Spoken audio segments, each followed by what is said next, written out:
Welcome to Hunting Pixie Dust, your guide to hunting down the perfect souvenirs and magical moments on your next Disney vacation. My name is Mark, and we're going to talk about the most unique and fun souvenirs you can get on your Disney vacation. Disney pins.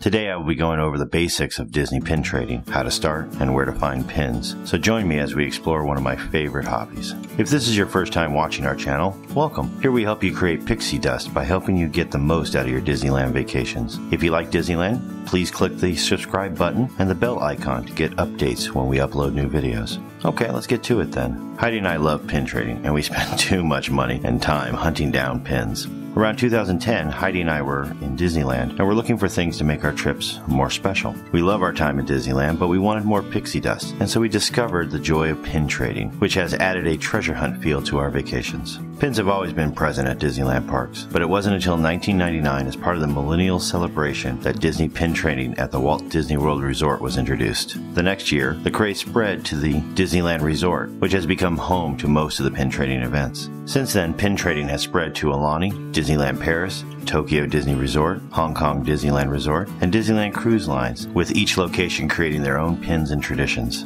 What is a Disney trading pin? Well, it's basically a pin featuring Disney characters, attractions, icons, events, or other elements of Disney. There are thousands of Disney pins in circulation, and Disney produces new pins each year. Most of the pins are sold in stores throughout the Disney Resort and Walt Disney World, but some pins are only sold during special Disney events, such as Star Wars Day, or only available to annual pass holders or D23 members. In May of this year, I was lucky enough to be in the park on Star Wars Day and picked up these really awesome Star Wars limited edition pins. These are some of my favorite pins. Disney pins can be an expensive hobby, but if you stick around to the end of the video, I'll give you guys some tips on how to offset the cost. Pins are sold in shops around Disneyland and Walt Disney World and can cost anywhere from roughly $10 for smaller pins to $35 for some of the special edition pins. As I mentioned, there are thousands to choose from. So what is Disney pin trading and how can you participate? Simple. First you buy some pins and then you start trading. Okay, that may be too simplistic. There are two ways to trade pins during your vacation. The first way, which is not for the shy, is to find other guests in the park wearing trading pin lanyards and ask them if they want to trade pins with you. Heidi and I have had a few people stop us and trade pins with us. I think it's fun to meet with new people that have the same love for Disney as we do. You are not obligated to trade if you don't want to. Do not feel the need to trade away a pin you love. The traders that we've encountered are nice and understand that you have favorite pins. When Heidi and I have been approached by other guests to trade, we start by explaining which pins are not for trade. We have never had a problem. Pin trading is for both kids and adults. We have had a lot of adults approach us to trade, but we love it when kids get involved. Heidi and I have created a special pin pouch just to trade with kids. These pouches contain some fun pins that would normally cost a family money, but we have extras of. We love to see the kids get involved. Just be aware that some traders are more serious about the hobby than others. If your kid goes up to a trader and the trader is only interested in the store-bought pins, make an excuse and pull your kid away and move on. There are plenty of traders that love trading with kids and won't try to take advantage of them. Just remember, no thank you is a powerful phrase.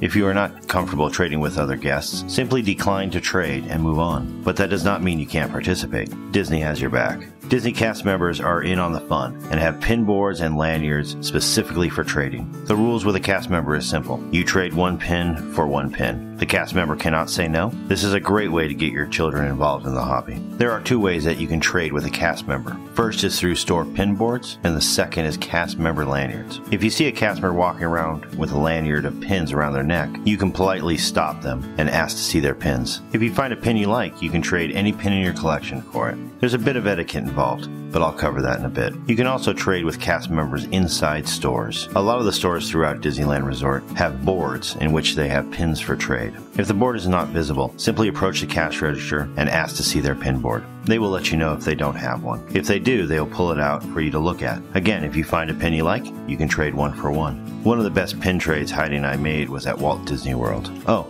I should mention that you can trade any Disney pin from any Disney resort. So you can trade your Disneyland pins at Walt Disney World, the Disney Cruise Lines, or most other Disney resorts around the world. Anyways, so Heidi and I were at Disney World, and we decided to visit Hollywood Studios. Heidi made it through security before me and found a cast member with a pin lanyard. On this lanyard lanyard was this super rare pig pin. I have been searching for close to 8 years for this pin. Heidi traded for it and gifted it to me. She is so awesome. That is what hunting for pixie dust is all about. I now have a unique rare souvenir that I will cherish forever.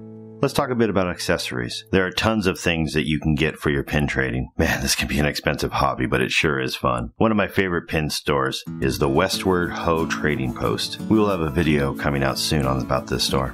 The most basic item to purchase is a lanyard. Disney has hundreds of different theme lanyards. It's best just to start out with one. As our collection grew, Heidi and I created different lanyards for different trips. For example, I have my basic lanyard that I usually wear, and I have a Star Wars themed lanyard. I'm currently collecting the Disneyland and Walt Disney World alphabet, and will eventually create a lanyard for each set. You can also buy pin cases and pin bags. Our kids' trading pin bag is an example of a reasonably priced pin bag. We also have 2 larger pin bags. Heidi's pin bag is only usable to store pins and is good if you want to do a lot of trading in the park. We bought mine with the idea to be more practical. My bag holds a good amount of pins, but far less than Heidi's. On the other hand, my pin bag has a deep pouch, so we can store water, snacks, souvenirs as we move around Disneyland. Aside from purchasing individual pins, Disney also sells prepackaged sets. This is a good way to get some pins to start your collection. There are pin boxes and pin books to store or display your pins at home. There is so much you can buy for the hobby, but the great thing is you only need to buy a few pins to start trading.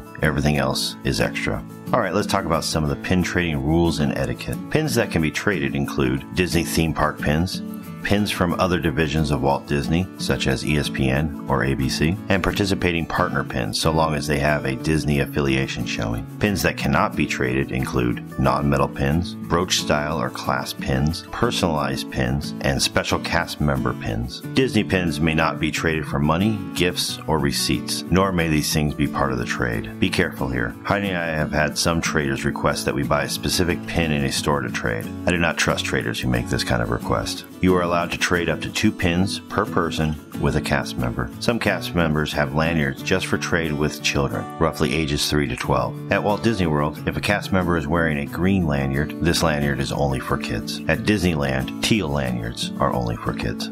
A couple things to keep in mind. Be sensitive to new Disney pin traders of all ages, particularly young children who may not understand all the rules. If a lanyard pin is turned backwards with the pin back facing out, that pin is unavailable to trade. Respect personal space. Look but don't touch another person's lanyards or pins. If you need a closer look at a pin, ask the person to show it to you, but don't get grabby. And of course, safety first. When trading pins, carefully remove them from a lanyard and replace the pin backs to avoid pin pricks. Trade 1 pin at a time.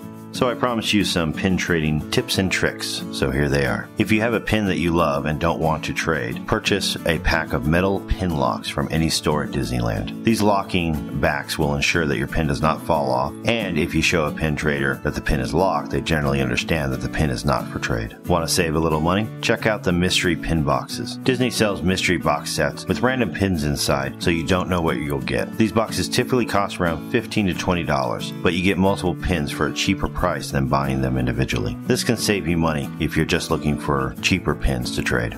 Finally, pins can be purchased online in random grab bags. You can purchase these from individuals on Amazon or eBay. I'll provide some links in the description below to some of the ones on Amazon. Be careful. These grab bags are not sold by Disney but by individuals. Sometimes you'll receive counterfeit pins in the bundles. I'll discuss how to tell a real pin from a fake in a future video. So that's all for now. Remember to click the like button and subscribe to our channel for more Disney videos. And thank you for watching. Until next time, keep hunting for your pixie dust.